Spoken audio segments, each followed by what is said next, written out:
कौन से वाले यादव, ललाई सिंह वाले यादव या कृष्ण जी वाले यादव, कौन से वाले यादव? नहीं, आपने मेरा परिचय जो दिया उसमें तय हो गया कि मैं तो ललाई सिंह वाला। लेकिन ऐसा नहीं है कि बटे हुए हैं यादव जी। जानते हैं इस देश में जैसे दलितों में भी ऐसा नहीं है कि पूरे देश के 15% दलित एकदम बाबा साहब के सपनों का भारत बनाने पे लगे हैं। भाई इस समय देश के बहुत सारे दलित संघ की शाखाओं में भी जा रहे हैं, आदिवासी जा रहे हैं और बीजेपी में भी हैं। जी। वो जहां 2 अप्रैल का भारत बंद करना पड़ा तो जितने लोग सत्ता में बैठे थे और जिसको कांशीराम कहते थे कि चमचा युग वाला आया है, तो ये जो चमचे बन के गए थे उनमें से कोई 2 अप्रैल के भारत बंद में सड़क पर नहीं था। 5 मार्च का भारत बंद जो रोस्टर पर हुआ था उस पर कोई नहीं आया, वो तो सत्ता के लोग थे।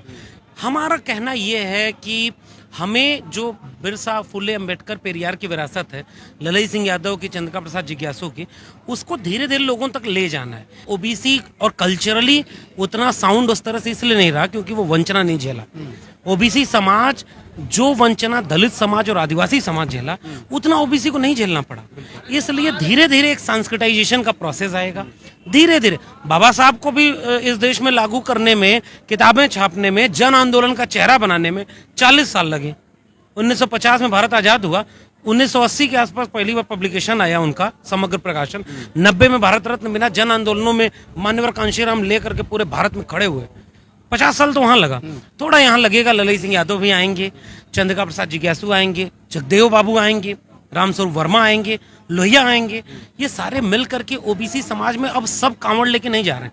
हाँ, लेकिन ओबीसी शिकायत हम लोग इसलिए ज्यादा करते हैं कि आपकी जिम्मेदारी ज्यादा है, ज्यादा, संख्या ज्यादा है। और जिस दिन आप अगर सांस्कृतिक तौर पर सजग हो जाएंगे, पूछिए सवाल। मैं तो उनसे ये कहता हूँ कि तुम कृष्ण की पूजा करते हो, करो, मेरे सवाल का जवाब दे दो कि अगर तुम 52% हो 31 की जनगणना में, मान लिया नहीं है शूद्र, तो जज क्यों नहीं बने, वकील क्यों नहीं बने, प्रोफेसर क्यों नहीं बने, ये गंगा जल से क्यों धुलवाया उनका अखिलेश यादव का आवास? जब कर्पूरी ठाकुर ओबीसी थे, बिहार में मुख्यमंत्री थे, राम नरेश यादव ओबीसी थे, यूपी मुख्यमंत्री, और दिल्ली से किसने नारा बनाया?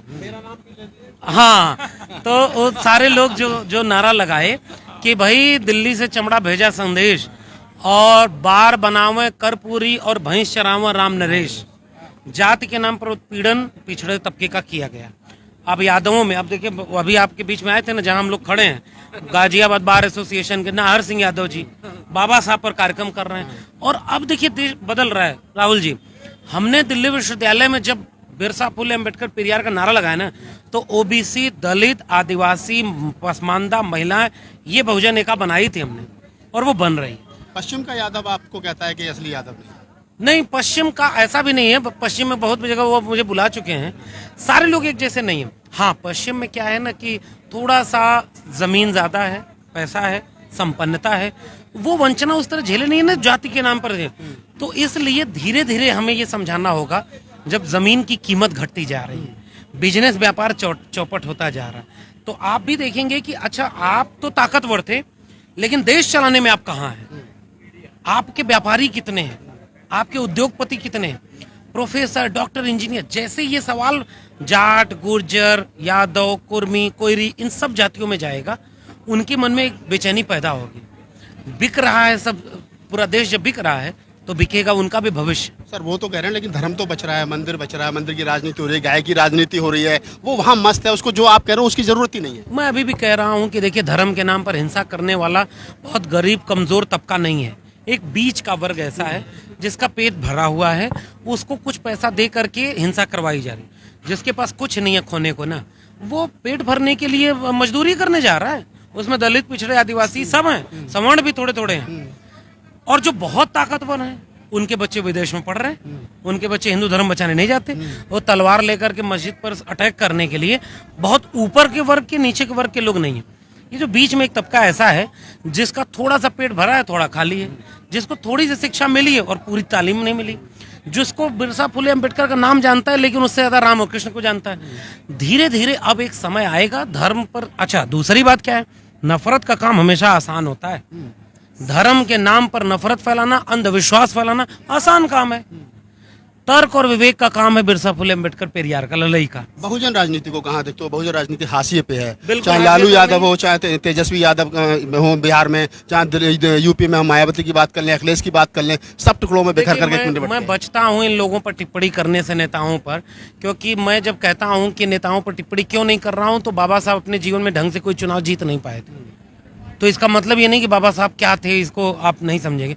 लोहिया उस तरह के कोई पॉपुलर लीडर नहीं थे, एक आध दो बार चुनाव जीते, फिर तो उनकी पार्टी का क्या हश्र हुआ।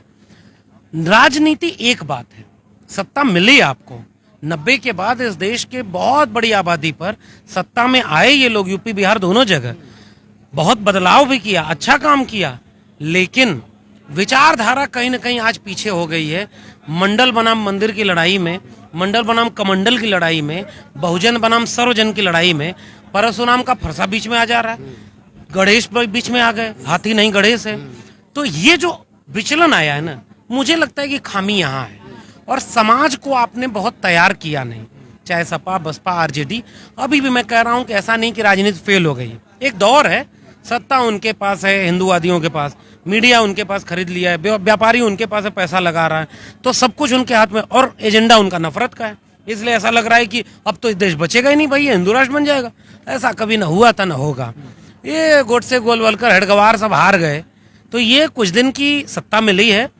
हम आप सब लोग हैं ना, ये बार एसोसिएशन वालों को कहा कि कार्यक्रम नहीं करने देंगे, यहाँ करा लिया। ये आपके इतने यूट्यूब चैनल चल रहे हैं ना, तो आप लोग भी तो बहुत कुछ उसके बाधा बने हुए, हम भी बाधा बने। मैं अभी भी मानता हूँ राहुल जी, इस देश में बहुसंख्यक आवाम हिंसक नहीं है, नफरती नहीं है, बस दौर ऐसा है कि विजुअलाइज ज्यादा हो रहा है। हमारा वक्त आएगा, बिरसा फुले अम्बेडकर पेरियार लोहिया भगत सिंह का, ललई और जगदेव बाबू का ये फिर से दौर आएगा। एक चरण है जो ट्रांजिशन का फेज है, जिसे हमको धैर्य से, थोड़ा सा झुक करके, थोड़ा सा विनम्र हो करके, जैसे अगर ओबीसी को आप चिढ़ाएंगे तो वो आपकी तरफ जाएगा कि हिंदू बनेगा, आसान तो उसको हिंदू बनना है, वो शूद्र नहीं बनेगा कभी। क्यों? क्योंकि वो शूद्र उस तरह से कभी नहीं रहा, सामाजिक रूप से वंचना नहीं झेली। जो दलित भाजपा में चला गया, जो दलित संघ में जा रहा है, आप उसको चढ़ाएंगे कि रे तू संघी है, दो चार को और ले जाएगा, क्योंकि उसको वहां मलाई मिल जाएगी, समाज को नहीं मिलेगी, व्यक्ति को मिल जाएगी। इसलिए मुझे लगता है कि हमारा काम ये होना चाहिए कि जो अपने लोग हैं, जो वंचित शोषित 90% लोग हैं, जो उधर के खेमे में चले गए, प्रेम से समझाकर, संवाद करके, अपने वैचारिक पुरखों को ले जाकर के उनके सामने रोज बात की जाए, रोज संघर्ष किया जाए, तब जाकर के हम उन्हें अपने पाले में खींचेंगे। धीरे धीरे हम अपना वंचितों शोषितों का भारत जरूर बना लेंगे। देश में युवा जो हाथ में फरसा लेके घूम रहा है, जो नफरत दिमाग मन मस्तिष्क में लेके घूम रहा है, क्या कोई ऐसा संदेश हो सकता है लक्ष्मण यादव की तरफ से कि उसको फूले अम्बेडकर बिरसा जो आप कह रहे हैं, उसको पढ़ने के लिए या उसको बताने के लिए मजबूर मैं उससे महत्वपूर्ण संदेश दे रहा हूँ। छोड़ दो बिरसा फुले अम्बेडकर को पढ़ना, इस देश के नौजवानों, एक बात सोच के बताओ कि तुम्हारे घर में जब चर्चा होती है, जितने दंगाई बने हैं, तुम्हारे घर में चर्चा होती है तो कोई पूछता है ना कि बेटा क्या कर रहा है, तो बेटा कहता है मैं 12वीं कर रहा हूँ, 10वीं कर रहा हूँ, इंजीनियरिंग मेडिकल कर रहा हूँ, बीए कर रहा हूँ। अच्छा बड़ा होके क्या बनेगा?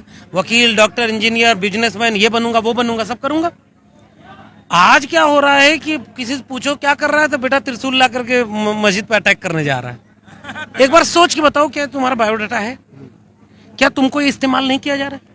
धर्म संसद में खड़ा होकर के एक बाबा तोंत फैलाए सब रहते हैं, ये मंदिर का चंदा सब जुटा करके 90% वंचित शोषित लोग उनको पैसा दे रहे हैं, और वहां से वो धर्म संसद के नाम पर नफरत बोल रहे हैं। तो नौजवानों जरा मुझे एक बात बताओ, जितना धर्म के नाम पर संगठन बना है, जिस भी धर्म के बने, तुम्हारी शिक्षा और रोजगार बर्बाद हो रहा है, उसके लिए कोई आंदोलन क्यों नहीं करते? छोड़ो बिरसा फुले अम्बेडकर पेरियार को, उनके लोग उनको जी लेंगे, उनको फिर से ले आएंगे। तुम अपने घर में बताओ ना, एक बार माँ बाप बैठ के बताएं कि नौजवानों के लिए किस बात पे चिंता होती है, उनकी पढ़ाई पर होती है कि नहीं, उनके रोजगार पर नहीं होती है। अरे तुम्हें बर्बाद किया जा रहा है, तुम्हें दंगे में इस्तेमाल करके छोड़ देंगे ये सारे दंगाई, अगली बार फिर कुछ और कर लेंगे। ये चुनाव जीत जाएंगे, लाखों करोड़ों रुपए, 700 जिले हैं, 900 बीजेपी की ऑफिस बन गई है इस देश में, अरबों रुपए उनकी संपत्ति हो गई है। उनके नफरती नेताओं के बच्चे बेटियां बड़े प्राइवेट स्कूल में पढ़ रहे हैं, तुम्हारे बच्चों को न शिक्षा मिले, रोजगार मिले। ये डॉक्टर इंजीनियर कितने जाते हैं मस्जिद पर हमला करने, हिंदू राष्ट्र बनाने, हनुमान चालीसा पढ़ने? नौजवानों को मैं ये अपील कर रहा हूँ, भैया अपना भविष्य देख लो, फिर जब वो अपने भविष्य पर लौटेगा तो बिरसा फुले अम्बेडकर, भारत का संविधान, भगत सिंह, अशफाकुल्ला, ऊधम अपने आप खोज लेगा, अपने आप भारत बच जाएगा। शुक्रिया।